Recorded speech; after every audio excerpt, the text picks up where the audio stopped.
All right, what's happening, guys? Classic Chris here, and I'm talking Monday Night Raw. That's right, this is a live Raw review from Monday, August 31st, 2015. So let's get started.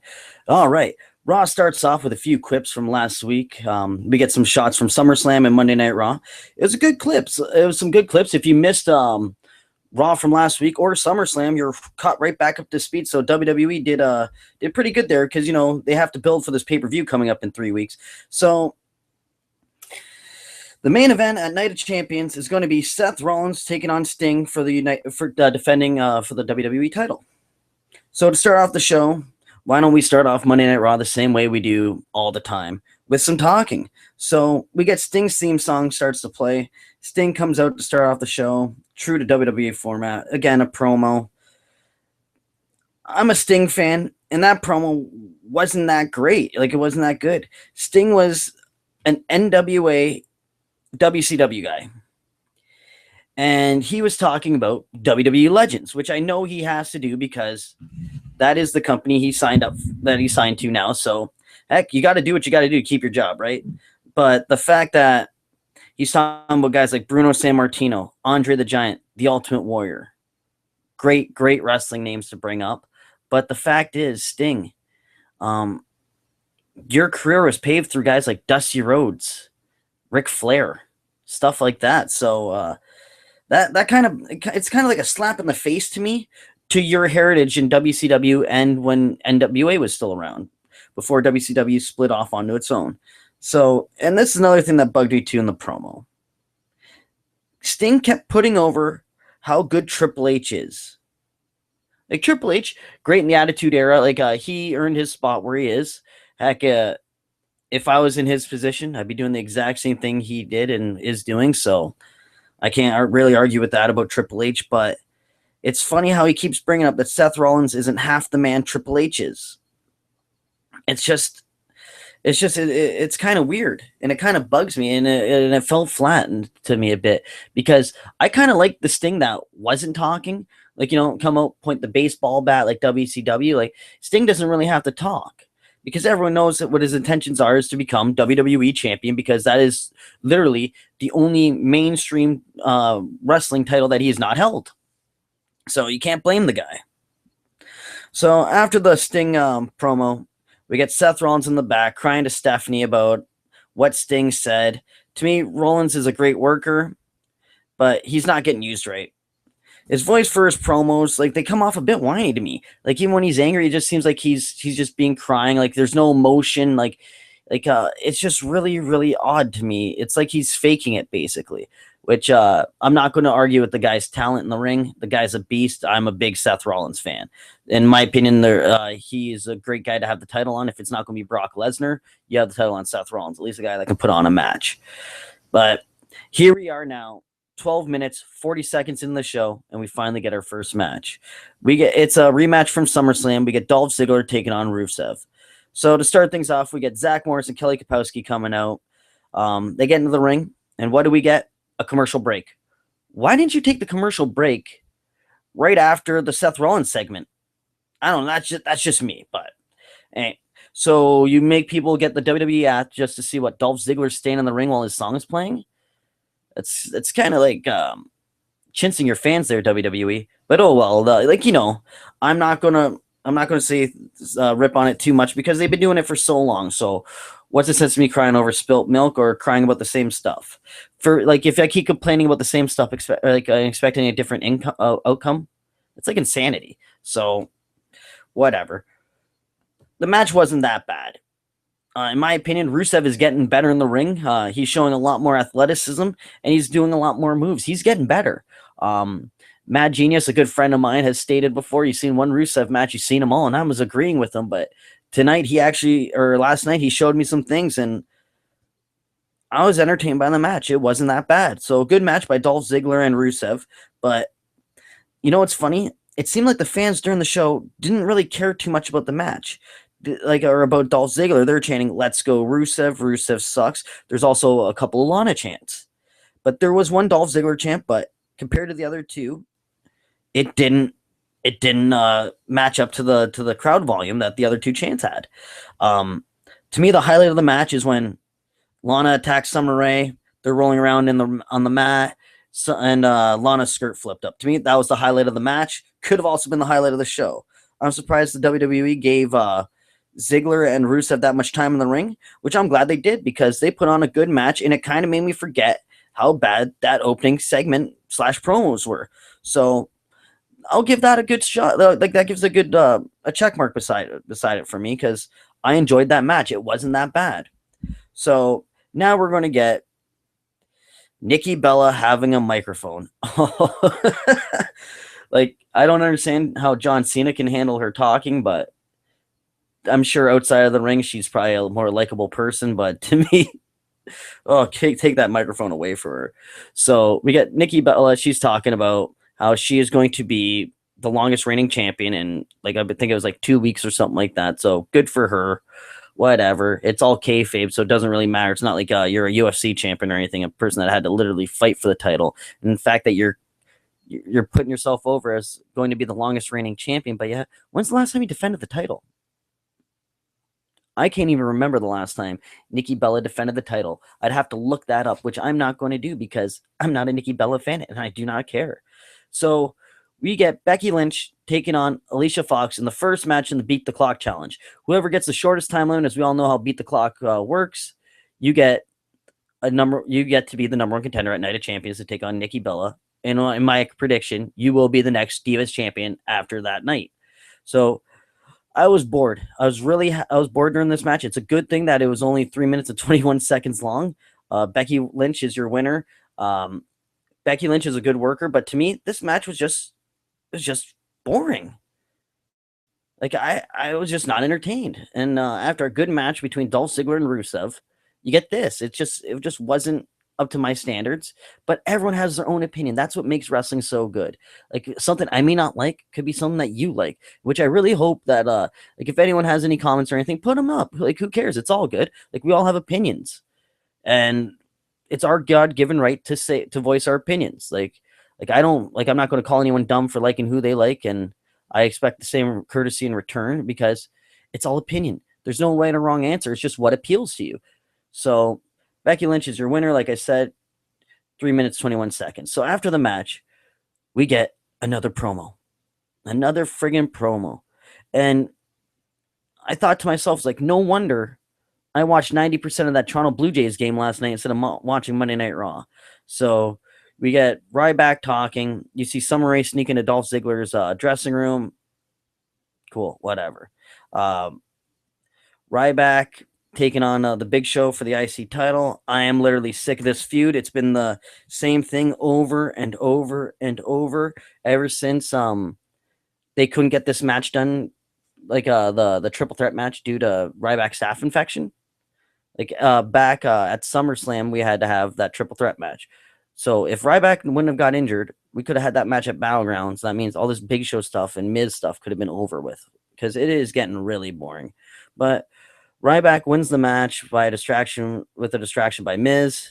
If anyone thought Big Show was going to win, you're delusional because when's the last time the Big Show actually won a major match, let alone a match? So I guarantee you at Night of Champions, we're going to have another boring triple threat match for that IC title.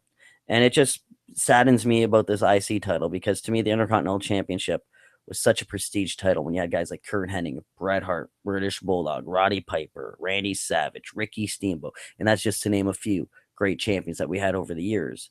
And now look at this belt. It's fallen from grace.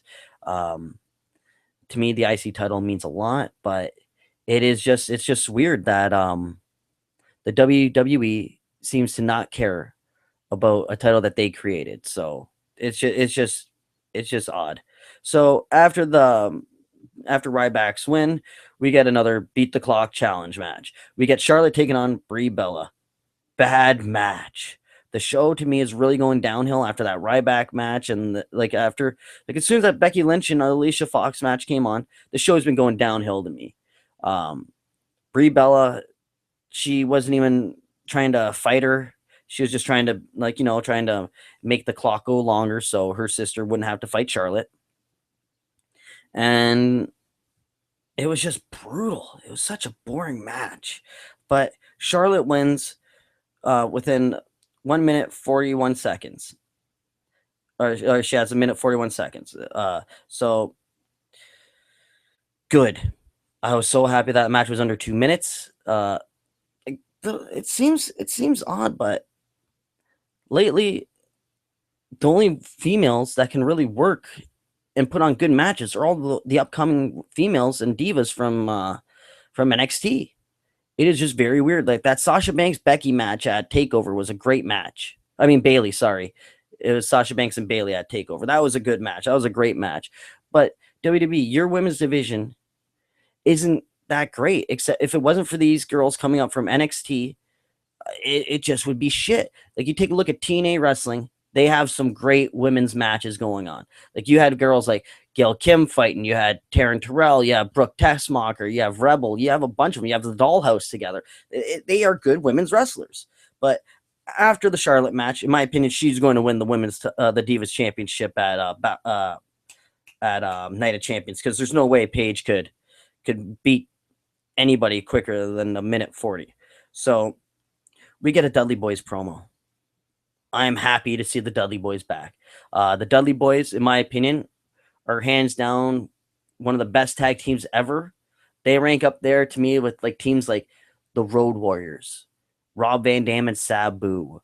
Another great tag teams that don't get recognition. Edge and Chris Benoit and Kurt Angle was a great tag team, but better tag teams were like Edge and Christian and all these guys. But to me, the Dudley Boys just survived the test of time, because not only were these guys in all those hellacious TLC matches and everything, but they're still wrestling. And right now, the Dudleys seem to be like in the best shape of their lives. And this is what I want to see them in. And we're going to get to the Dudleys later on, but it's great to see them back. Next match we have is Cesaro taking on Kevin Owens. To me, this match equals awesome. That's why I'm so happy that they put this match on, because in my opinion, this saved the show. If this match didn't come on and they had something else, I probably would have changed the channel and not turned back. So I was so glad to see Cesaro and Kevin Owens fight. Oh, these guys back and forth. I could see these guys fight every day. It is going to be a great match with these two. In my opinion, it was the match of the night. Like when Cesaro just showed his athleticism with that drop kick hitting Kevin Steen on the top rope, like that is a high vertical to do, and then hit that drop kick. Awesome. It was great. And it just saved the show. The only thing that sucked during the match was when twice Cesaro goes for the Cesaro swing, and Michael Cole said he's going for the sharpshooter. The sharpshooter? Are you kidding me? In the sharpshooter, the guy crosses the legs. He doesn't go for this like a Boston Crab position to go towards the swing. Michael Cole, learn your wrestling holds, please. But you can clearly see that he's going for the swing, and it just bugged me. Again, it was a great match. Now we get Zach Morris explained to Kelly Kapowski the whole Summer Rae thing, that she saw him naked. I love how they had to have this on camera, like as if it's like a reality TV show. I think that's kind of just stupid, but oh well. This is the storyline they're going with, the love triangle, the love square, or whatever you want to call it. But hey, funny. I will give Summer Rae credit. She has a hot bod. It's just a butterface, that's all. But so after the break, or after that segment, we go back to the ring. We get Braun Strowman versus Dean Ambrose. Awesome. I like where this feud is going right now with the Wyatt family. It almost makes me think that after Night of Champions, Seth Rollins might no longer be with the Authority and could possibly have like a Shield reuniting or something. I don't know, but it's actually making me think, and it's not something so predictable, but it's good to see the Wyatt family being booked so strong. This Braun Strowman is doing great. He is getting built up like the monster that WWE used to create back in the 80s, like the King Kong Bundys, the Andre the Giants, and so on. Like this guy looks vicious. He overpowers guys. It is good. It's shown like he took a steel chair shot to the back after the match by Dean Ambrose. It didn't affect him. Like this is what WWE should be trying to do with some of their characters. Make a guy that almost looks unbeatable, and that's when you feed him. But you're going to feed him to a guy like Cena, which I doubt. He's going to get fed to Reigns, but still. I like how Dean Ambrose and Roman Reigns are doing their jobs to make this guy look strong. It's a good build for a monster, and this is the first time I'm going to give Roman Reigns credit on something that he's doing in the ring. So good for you, Roman Reigns. I'm actually tipping my cap to you. You're improving as a wrestler, and this is what I was talking about earlier in the year when I was saying that he wasn't ready yet to be WWE champion. He just wasn't. But now you see him actually taking beat downs. He's almost getting the sympathetic vote for me because he's actually taking some licks and he's coming back to fight again. And it's actually building him up better, and it's building him up a little bit more realistic than this untouchable Superman punch flip ski guy that just slick backed his hair and just does a couple Superman punches, that drop kick on the apron, which I do like. Like it's just, dude, we just know your setups too much and you go to the well way too many times. That's my only problem with Roman Reigns. And he's getting better. So that's good. I like seeing this stuff. It's an improvement. And this match, the Cesaro match, and the Dolph Ziggler Rusev match have stood out to me because they were good matches. They were something that that was entertainment. And speaking of entertainment, now I'm going to go into the next match Sasha Banks versus Paige. The last match for the Beat the Clock challenge. Okay. This match is something I want to see on a pay-per-view, and I want them to have a full time limit. I want to see Sasha Banks taking on Paige. Um, it's just going to be good. I was looking forward to this as soon as I saw that was coming up after the break. Going into this, you could just tell the match wasn't going to be over in a minute and 40 seconds. Paige fell short of the time. Like I said, I want to see a full match. So Charlotte gets crowned the number one contender, which is all right. But again, Sasha Banks and Paige were denied a good match. I would have liked to have seen them get put on as the first match. Let them go a good 10 minutes. So then when Becky Lynch's match comes up, they're like, oh crap, she's got to beat this person under 10 minutes, which she clearly did. So it will eliminate Paige that way. And so it shows how good Sasha Banks is as a competitor, which I kind of like that too, that the match ends like no decision because that could build up to a good rivalry between the two of them because they're great women's wrestlers. Like I said before, the last good match the WWE had in the Divas division or women's division was at NXT TakeOver, Bayley versus Sasha Banks. And you cannot go wrong when you put Sasha Banks versus Paige. So after that match, we get Zach Morris and Kelly again. This entire love triangle is it's just so dumb but funny. Like I'm not even laughing at them or with them. I'm laughing at them. Like it's just bad. Like you get Summer Rae's interpretation of it. Then they go to Lana's reaction and she's like about to cry. She's a good actress. She actually was in movies, so you could tell that she could sell the sadness good because she actually knows how to act. And it's just funny to me that she doesn't believe Dolph Ziggler, even though like who really cares because it's just storyline. But all she has to do is just watch Monday Night Raw, and she could see Summer Rae clearly go into the locker room. So she already lied about saying that Dolph Ziggler called her in, but who gives a crap? Like to me, that has nothing to do with the sport of wrestling. Like Jesse Ventura said it perfectly at WrestleMania 5.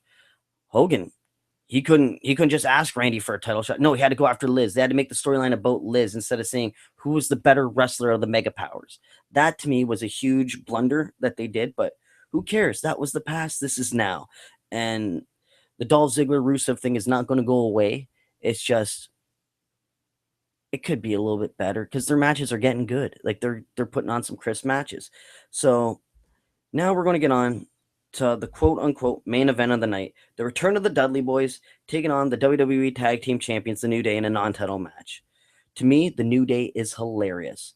The way that they come out, they're all happy and chipper, like clapping and everything. Just then when they have the microphone, they are hilarious. I am turning into a fan of the New Day, a team that I could not stand.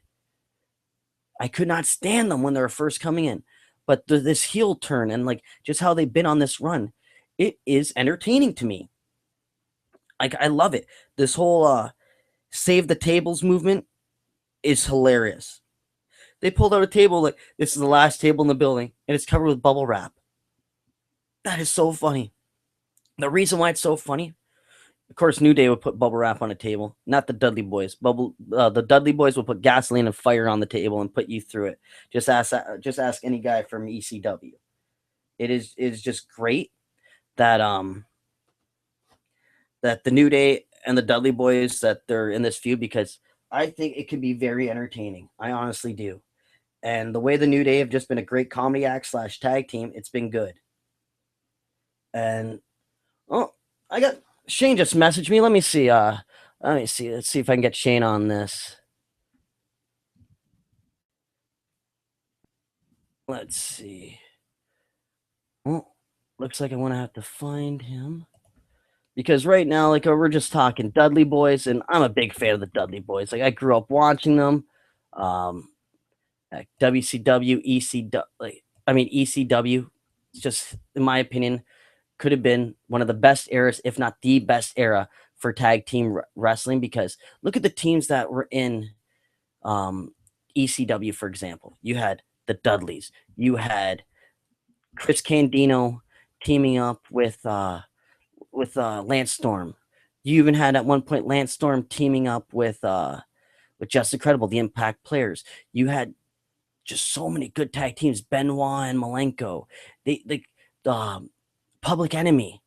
Like these are great tag teams, and now you're finally getting something that the WWE is making me happy with, and it is good.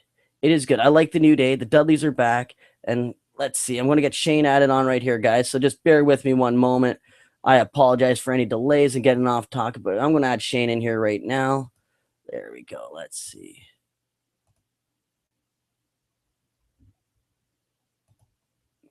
And invite. So I just sent out an invite, get Shane to join me on the panel here. But again, like I said, the New Day is hilarious. The whole factor that they're talking about the Thanksgiving table, the poker table, the multiplication table. It's just funny. This is just something that no one has ever done with the Dudleys before. And it is they're calling them table poachers. And I think this is hilarious. Like this is something good that not too many people have done with the Dudleys. How Dudley's break tables like, no, tables are endangered. We gotta save these things. It is funny. I'm happy the Dudleys are back because this adds so much to the tag team division. The WWE has a lot that they can work on. And this tag team division is getting better. Like like one like who was it before? Cesaro and Kid. They were my favorite tag team going. They lost the belts to the New Day, and the New Day held them. New Day was actually doing pretty good on their own. Then they lost the belts to the Primetime Players, and now the New Day are champions again. But look at these tag teams now. You have the Lucha Dragons, you have the Dudley Boys, you have the New Day, you have Cesaro and Kid when Kid gets healthy, which is going to be like a long time, but I cannot wait to see him back, and I wish him a speedy recovery. You have the Primetime Players. There's so many good tag teams coming up, and this division is getting better, and that's why matches like this are good to see because the New Day, they are very underrated. I love how Big E is acting right now.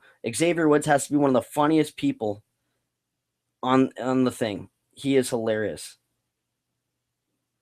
He is just hilarious. There we go. Yeah, but it is just good. Like Xavier Woods, like getting into Devon's face is just hilarious. Shane, how's it going, buddy? What's up? Nothing much. Welcome to the show. Like I was just flying through this promo because, like, you know how, or this show as it is. When you're on your own, you just fly through stuff. Like right now, I'm already talking Dudleys, but since you're joining and I've been talking about a lot of stuff tonight so far, what did you think of Monday Night Raw so far? Like, right now I'm talking about the Dudley Boys New Day match, but throughout the show, what did you think? Because in my opinion, a lot of it fell flat except for a few matches. That was it. Yeah, everything was pretty, rushed for the entire show. Like this thing promo was okay, and then everything else just flew by, and there wasn't really anything significant. And the Dolph Ziggler Summer Rae thing, Lana, it's just some corny high school, grade 9, It's Saved by the relationship Bell. garbage. So there's really, yeah, Saved by the Bell, Zach and Kelly. Yeah. It's just corny, and then nothing else that was really significant. Of course, they're starting to, plant seeds for the Triple H Seth Rollins feud in the future, which I really have no idea when they're maybe Survivor Series, maybe WrestleMania. Who knows? I think that they should have a match at WrestleMania or personally because if once they take off that title, once they take that title off Seth Rollins, there really isn't going to be much to do leading into WrestleMania. So it seems like Triple H might be the best option to put him over at WrestleMania, but I guess so. And then what else happened? Of course, the Dudleys. I think it what the New Day is doing is pretty funny. Same here. The whole save the table thing. Yeah, that is. I don't like the chant, but the promo and everything, and supporting Head and Shoulders, funny. So yeah, I'm liking the New Day. I'm turning into fans of them. But this is what bugged me about the Sting promo earlier tonight, like at like the kickoff Raw. He's bringing up all these legends from the WWE, like Bruno Sammartino, Andre the Giant, Ultimate Warrior. But this guy was in WCW. His career was built off of guys that bled in the NWA, like Dusty Rhodes, Ric Flair, those guys.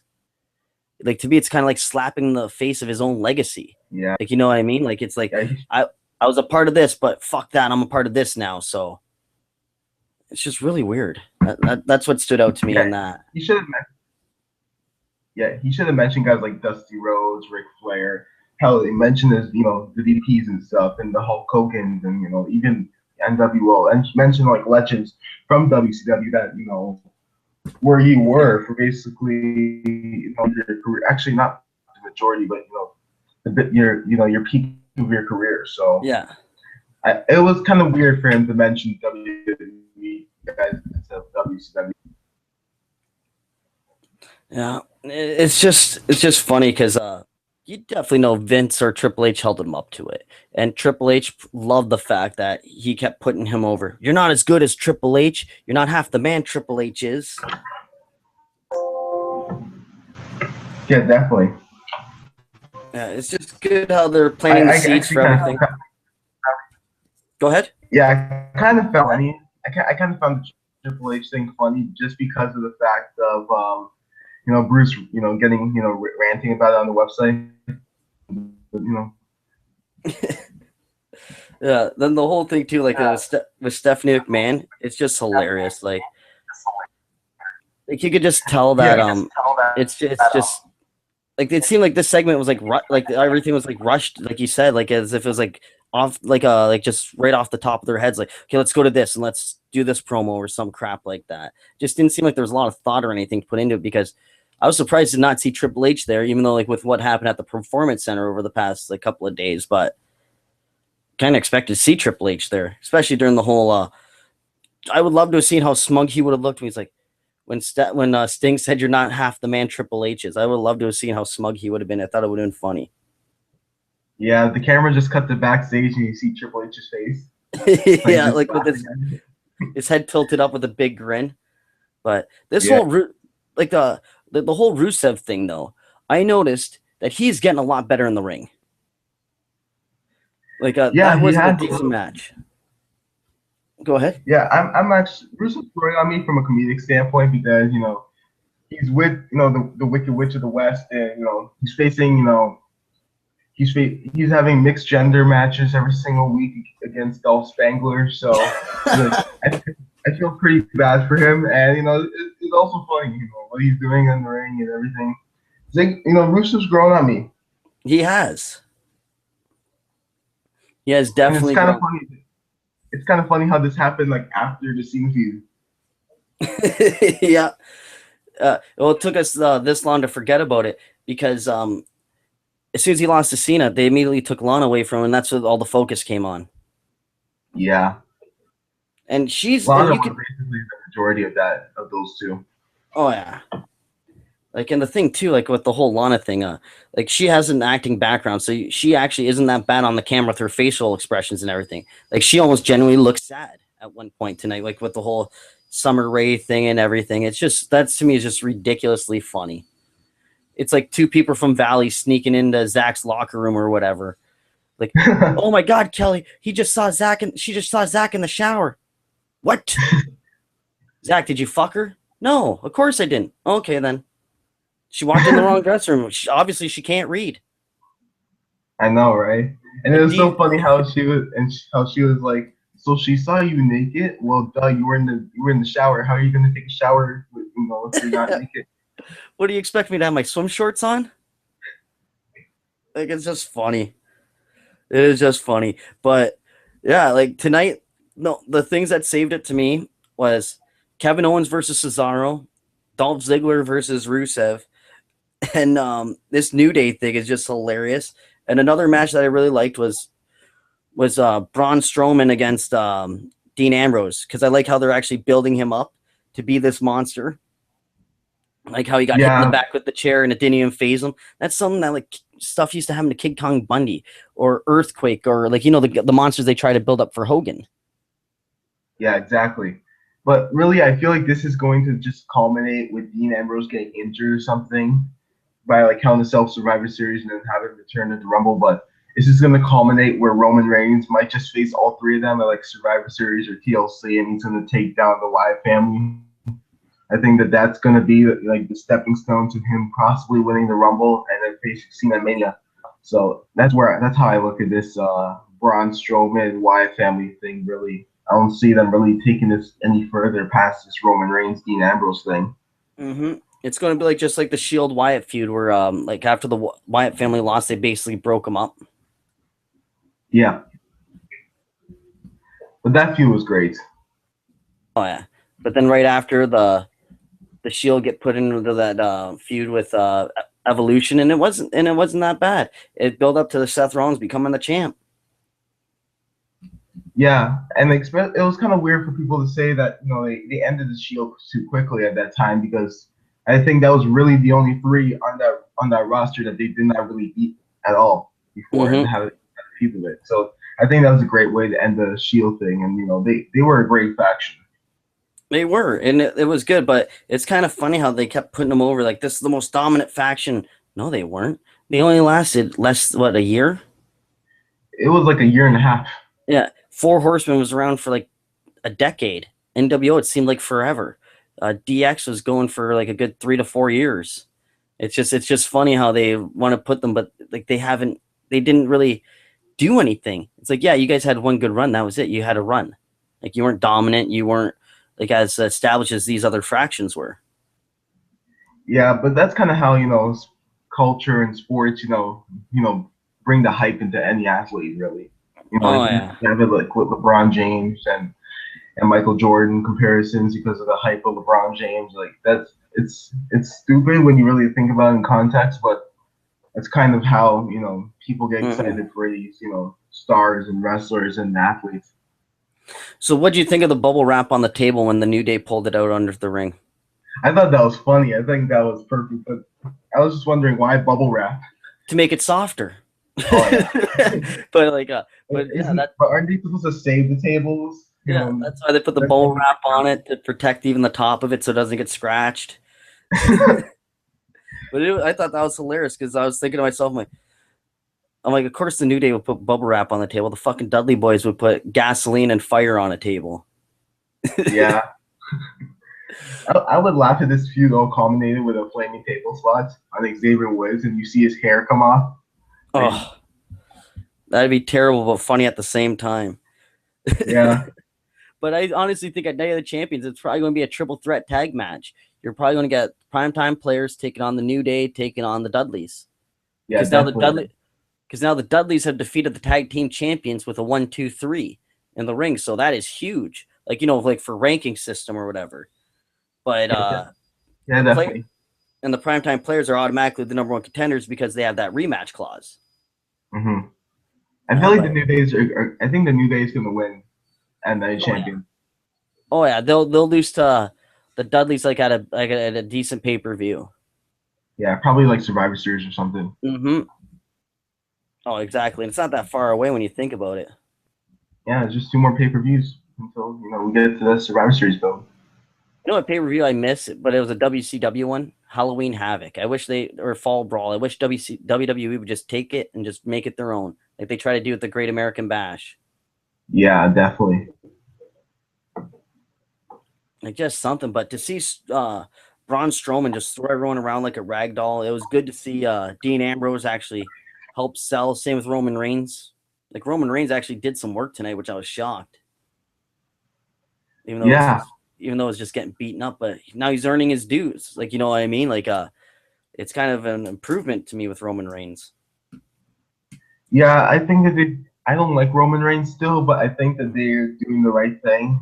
They rushed that Mm-hmm. Roman Reigns push earlier this year, and I think that putting him in like the upper mid card and letting him wrestle these guys and earning his dues, you said, is the right way to go. And I think that he's not going to get shitted on at the Rumble this year like he did last year for sure. I think that people Mm-hmm. are going to say, hey, maybe this guy got to, earn his dues a little bit, hanging around in the mid card throughout the entire year. I think that, and plus the Rumbles is in Orlando, so I don't really expect Orlando to shit on, Roman Reigns, but of course you would expect Philly.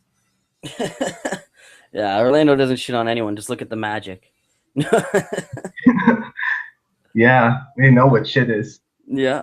Okay, so after the Dudleys match, like by the way, what did you think of the Dudleys and match against the New Day? I didn't really catch it. I Oh, caught like the tail end of it, so I don't have really that much to say. I thought it was a good match and I was entertained. I love the whole save the tables, like Xavier Woods out the ring. It's like get the tables, it's save the tables, or he said something like that. He's like, you're not gonna put people through the table, we're saving. He said something, it was just so funny. Like Xavier Woods, he makes me laugh. Like he's an underrated comedic act. Plus, he's an underrated worker too when he actually does get in the ring. Because out of the New Day, he barely ever fights. Yeah, I've been checking out Xavier Woods' YouTube channel. It actually is pretty good, and he's pretty funny and stuff. And you see, like Kofi Kingston and Xavier Woods, more realistic, and it's pretty entertaining, honestly. And Xavier Woods he's pretty fun at times, especially at ringside when he's like screaming at look at Biggie's triceps. Yeah. Oh, or Devon's getting beaten up and he's combing his hair. Yeah, Oh, just so good.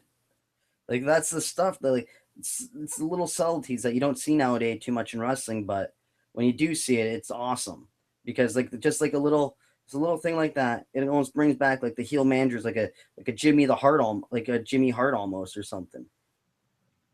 yeah. I think most people were like shitting on the New Day thing, but as time gone on, everybody's starting to like the New Day because it's actually pretty funny, and you see that they're over exaggerating the gimmick, and it makes it even better, honestly.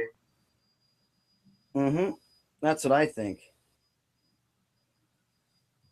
That's what I think too. Okay, so after the tag team main event, and this was the last match of the evening, which kind of sucks, but hey, that's what the WWE gave us. Promo, promo, promo, promo. Like they promo the shit out of us. Like, why do we need a promo after every match to prove that Lana's upset over Zach Morris getting naked in the shower? I don't know. But so we get Seth Rollins coming out.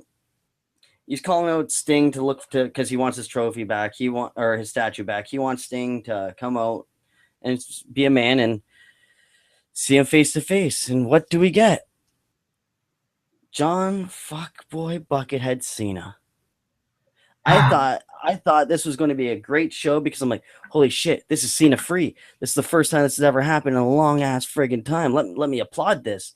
Then all of a sudden I heard that crappy song play. Immediate smile turned to and no. Long story short, John Cena comes out, bitches that the authority's not really on Seth Rollins' side because it's because of them to make every match on the line or every title on the line. And so he asked for his rematch. Stephanie McMahon reluctantly accepts. And at Night of Champions, Seth Rollins is now forced to fight one legend and a guy that can't work. I like the Sting match will be good because Sting has come a long way since his bad, shitty matches from TNA. He put on a great match at SummerSlam with Triple H, and he looks like he's in the best shape of his career since TNA because that gut's gone. He can actually go out without a t-shirt on and actually show that he actually does go to the gym.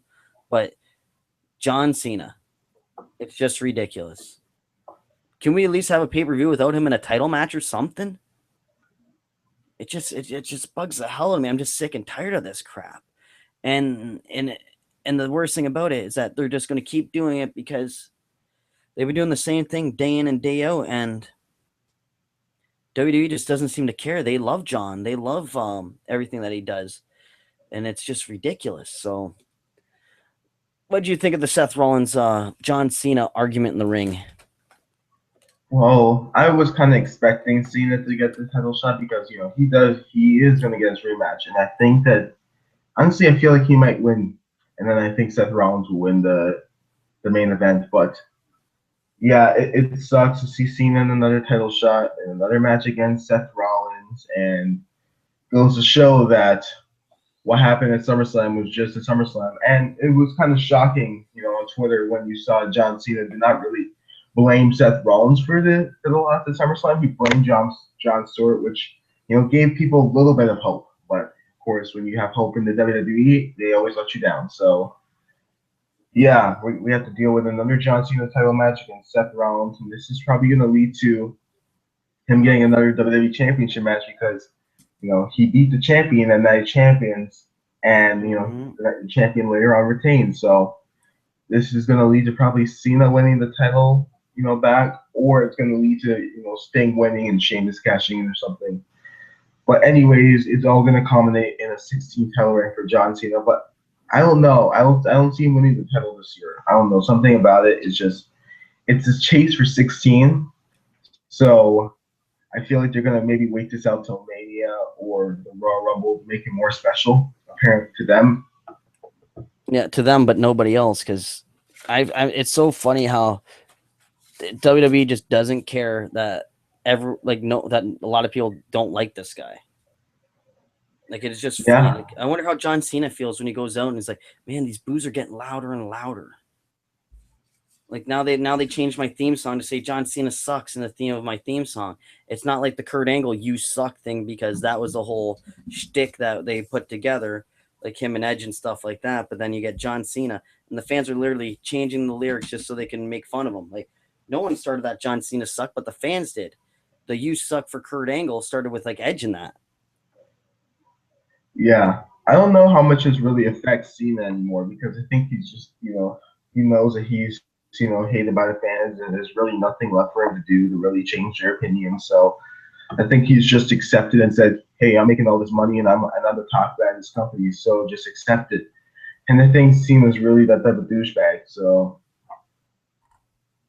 Oh, he is definitely that style of douchebag or that type of douchebag.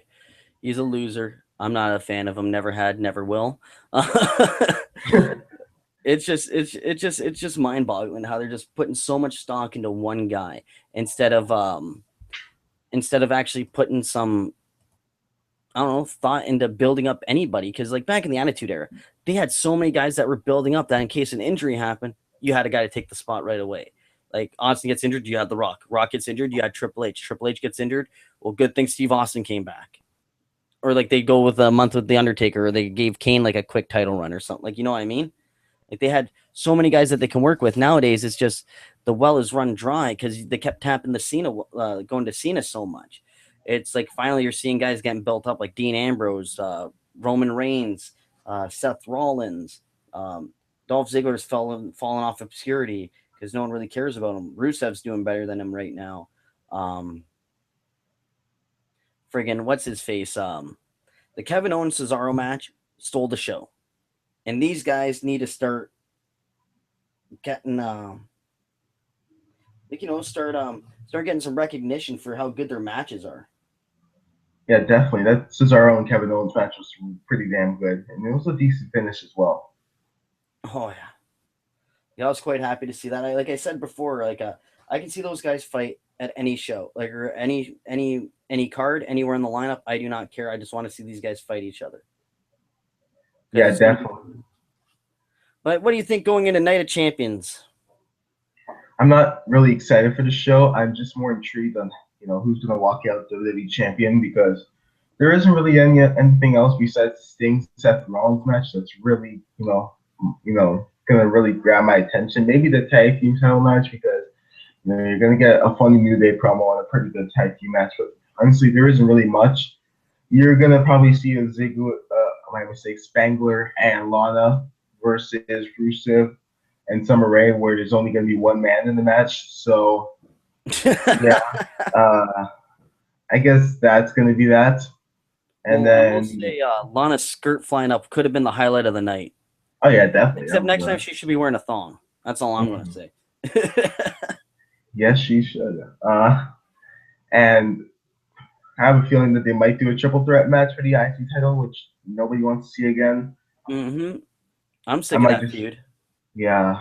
What's really accomplishing in this feud? Like, really, you got Ryback cutting Roman Reigns promos. You got Big Show making people sleep, and you got The Miz wearing something because I don't think that's clothes because He that's looks like the most ridiculous scarf I've ever seen.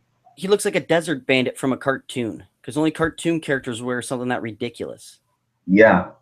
Well, Miz wrestles like a cartoon character, so yeah, I guess so. Yeah, actually, shit, I never even noticed that. Good point. Yeah, but like they have 3 weeks, or now after this, like they have basically have like 2 Raws to build up this pay per view, and 3 SmackDowns, and to me, they are not hitting the button on how to draw people in to watch a pay per view. Like right now with Crossfire Wrestling, like our big match coming up next month, or I mean in September, the 27th, I believe, or 26th, one of the two, whichever one is the Sunday. We're having a steel cage match in our main event. First time ever that we've had a steel cage match in our company, but we are billing it, and we've already sold out all of our front row VIP tickets. Like that's tough to do, like for indies, especially like when we have my good friend Jay Moore, who's never wrestled in a singles match because he's a manager, taking on the guy that screwed over his career, Jeremy Elliott, which is a good storyline that we had built up. And we've been building this feud since May of last year, and it's finally hitting its culmination at this show. Wow. Elliott took his career because he won the world title off of a guy that Jay was managing. So Jay was out of Crossfire at a couple of our spot shows, like at Niagara Falls Sports Expo. He was booked at the expo to be there, so we booked him in for like a storyline to put him in, like into the match and stuff like that. And friggin' Dan Severn entered the match. It was awesome, building up on feuds that we had from August. No, it's like if WWE could actually learn something from indie wrestling, which is shocking because they're the guys that basically made the stepping stone on what to do to have a successful wrestling business since they've been going for so long. Yeah. They just don't know how to build shit up. Like this pay-per-view to me is just going to fall flat. Like Charlotte versus Nikki Bella. Whoever thinks Nikki Bella is going to win that match, get your head out of your ass right now because it's in 3 weeks. Nikki Bella will already be the longest reigning Divas champion. And who cares? Like AJ Lee hasn't been there so long. Like for like over a year now, is it? It's been a few months. Yeah. And like this whole Nikki Bella thing, like when's the last time she defended the title? Survivor Series? Apparently, the Karen, I think she hasn't defended it in 2 months. Yeah. Yeah, like that's ridiculous. How can you consider yourself a champion if you don't even defend your title, even though it is make believe? That's the thing that bothers me about this stuff. Oh, it just bugs me. This pay per view, I think it might be a little weak, but hey, you never know. Um, I'm just glad that John Cena did not win at SummerSlam because it kept me with my subscription, and I don't have to pay and I'm only paying the $8, which I already did so far for the network. Yeah, and So every month's free on the network, so. yeah, like that to me is another dumb thing. Like you want to build up subscribers, but yet you give away a month for free. What's stopping people from changing their IP address and email address and signing up every month? Yeah, that's what most people are doing now, I guess. Yeah, I don't blame them. I definitely do not blame them. Like, why not? Why should you pay for something if it's just going to piss you off? Like WWE has angered so many of their fans that they deserve to get this treatment right now. Yeah, and they have lost about like over 200,000 since WrestleMania, so. Wow, that is bad. That is bad. But yeah, I don't see Night of Champions, or originally it was Clash of the Champions, fixing anything for this company.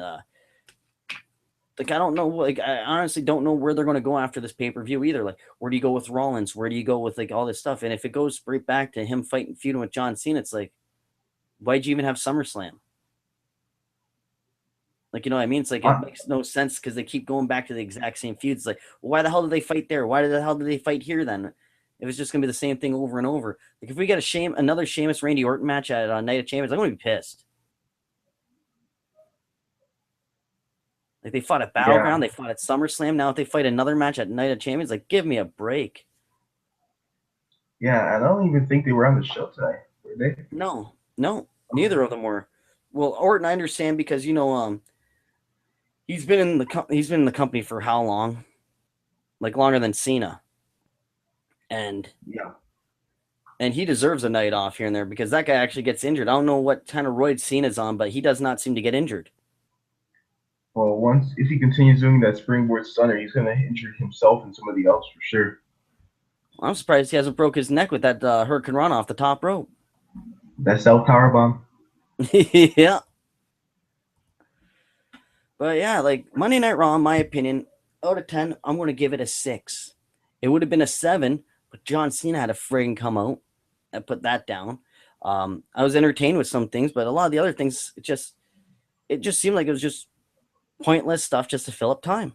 Like filler. That's all it seemed to me. Like the matches I liked was Rusev versus Ziggler, Owens and Cesaro, Ambrose and Braun Strowman, and the Dudley Boys against New Day. Besides that, I didn't have to watch the rest of the show, except for Paige versus Sasha Banks, because I want to see that in a damn pay-per-view. I want to see them actually fight in a real match, not this. Oh, you only have you have to beat her in a minute 40. You're not beating Sasha Banks in under a minute 40. Like you know what I mean? It just makes no sense. I know I didn't understand the point of making it a minute and 40 seconds because that makes no sense. Beat your opponent in a minute and 40 seconds. How likely is that in a real fight? It's Charlotte should have went last and just destroyed Brie Bella. That's what should have happened. Paige should have went first, had a good match against Sasha Banks. Then Becky could have stolen the time limit. Then Charlotte wins it.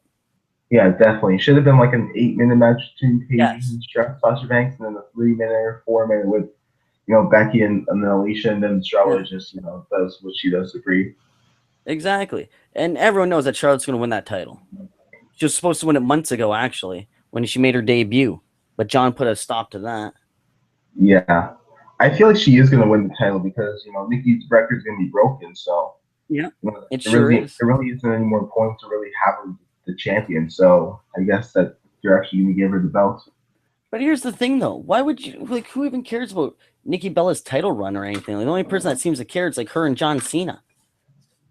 Like even the fans don't even really boo or anything. They just like, yeah, whatever. It's the Bellas again. Yeah, they get no reaction. They're just there. Yeah, and the only reason why Brie Bella gets a reaction is because she's Daniel Bryan's wife. Yeah. If she was not married to Daniel Bryan, no one would give two shits about her. But Shane, give a score for Raw and let everyone know your Twitter and everything like that so they can follow you. Well, my rating for Raw, there was some good stuff, but most of it was garbage like this, this Spangler. So I'm probably gonna give this show a 10. There wasn't really that much I really enjoyed, but there was some stuff on Cesaro match. Was okay at first, and of course you had to have John Cena come out at the end and feel the spotlight. And it was so weird having Cena and Sting on that stage at the same time because those are just two polar opposites when it comes to personality and when it comes to legacies, and it's just ridiculous. That is a good point too. That is another good point too. It was very awkward seeing them together. Yeah, seeing somebody as cool as Sting, you said a cornball like John Cena wearing that type of garbage. Yeah. One guy's like dressed up like the Miami Hurricanes, and this guy's dressed up like the Crow. Yeah. Like one guy looks like he's tailgating, the other guy looks like he's going to fight somebody. Mm-hmm. Yeah, it's just really awkward. So yeah, you can follow me on Twitter at Shane Sure, and my YouTube channel is Shane Sure. I will be starting NFL videos starting next, I think 2 weeks from 2 weeks from now. So subscribe to that channel. I will be doing NBA season previews, and I will be doing more wrestling videos. I'll probably do a Night Champion review on my channel, and then I'll do it on Chris's channel. So subscribe to my channel. Oh yeah, check it out and re-give your Twitter because your mic cut out when you're doing your Twitter handler. Oh, at Shane Sure. Remember, check that out. Check out his YouTube channel. Yeah, Raw. like I said, like a 6 out of 10, because it would have been a 7 to 8, but John Cena just always it just ruins it for me. Um, I don't know what it is, but it's just something about the guy I don't like, and that's just a problem. Like like it's nothing. Like I have nothing against his fans. You like him? That's awesome, cool, good for you guys. But like I said, for something I just don't get it. I don't know. Maybe I'm just out of touch with the times. I don't know, and I don't really care because me not liking John Cena doesn't affect his life, and it doesn't affect my life. So, with that being said, I want to thank you guys for tuning into this video. Make sure you check us out next week. We'll be about around the same time again doing another Raw review. So check it out. Don't forget, follow Shane on Twitter. Check out his YouTube channel. Follow me on Twitter, Classic Chris 905. All right, guys, have a good one.